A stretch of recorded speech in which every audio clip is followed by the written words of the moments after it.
ప్రభుత్వం ప్రతి ఏటా మాదిరిగానే తన వార్షిక బడ్జెట్ సమావేశాన్ని నిర్వహించనుంది. ఫిబ్రవరి 1, 2025న జరిగే ఈ సమావేశంలో కీలక రంగాలకి సంబంధించిన ప్రకటనల కోసం పెట్టుబడిదారులు ఆసక్తిగా ఎదురుచూస్తున్న విషయం తెలిసిందే.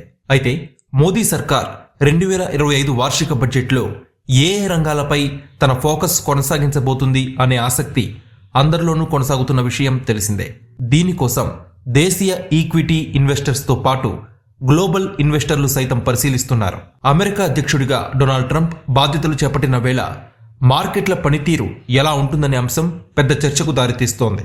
ఆయన నిర్ణయాలు సైతం బడ్జెట్ నిర్మాణాన్ని ప్రభావితం చేయవచ్చని నిపుణులు భావిస్తున్నారు. ప్రస్తుతం భారతీయ స్టాక్ మార్కెట్లలో చాలా కాలంగా కొనసాగుతున్న క్షీణత నుంచి తేరుకుంటూ రికవరీ కనిపిస్తోంది. బడ్జెట్ దగ్గర పడుతున్న వేళ పెట్టుబడిదారులు మార్కెట్లకి తిరిగి రావడం గమనిస్తున్నాం. గ్లోబల్ మార్కెట్స్ నుంచి సానుకూల సంకేతాలు రావడం కూడా శుభ పరిణామంగా చెప్పుకోవచ్చు. ఇవి మాంద్యం భయాల్ని నెమ్మదిగా తొలగిస్తున్నాయని నిపుణులు చెబుతున్నారు.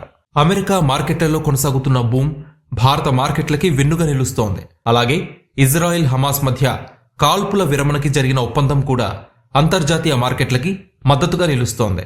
ఇదే సమయంలో లిక్విడిటీని పెంచడానికి రిజర్వ్ బ్యాంక్ వేరియబుల్ రెపో రేటుని ప్రవేశపెట్టడం విదేశీ ఇన్వెస్టర్ల అమ్మకాల్ని తగ్గించి మార్కెట్లపై ఒత్తిడిని తగ్గించడంలో దోహదపడుతుంది.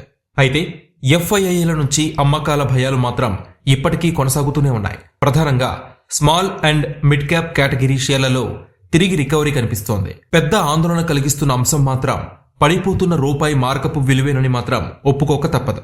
2025 వార్షిక బడ్జెట్ ఏ రంగాల్లో పెట్టుబడులు పెట్టాలనే అంశాన్ని పరిశీలిస్తే ఎన్బిఎఫ్సి షేర్లపై ఇన్వెస్టర్లు కన్నేసి ఉంచాలని తెలుస్తోంది. ఇదే క్రమంలో పవర్, ఇన్ఫ్రా, రైల్వేలు, విద్యుత్ రంగాలకి చెందిన కంపెనీల షేర్లు గమనించాల్సి ఉంటుంది. ఇక టెలికాం, ఐటీ రంగాలపై కూడా పెట్టుబడిదారులు అప్రమత్తంగా ఉండాల్సిన పరిస్థితి ఉంది. అధికంగా పెరిగిన షేర్లలో లాభాల్ని బుక్ చేసుకోవడానికి ప్రయత్నించడంతో పాటు కొత్త పెట్టుబడులకి కొంత దూరంగా ఉండడం ఉత్తమంగా మార్కెట్ నిపుణులు అభిప్రాయపడుతున్నారు.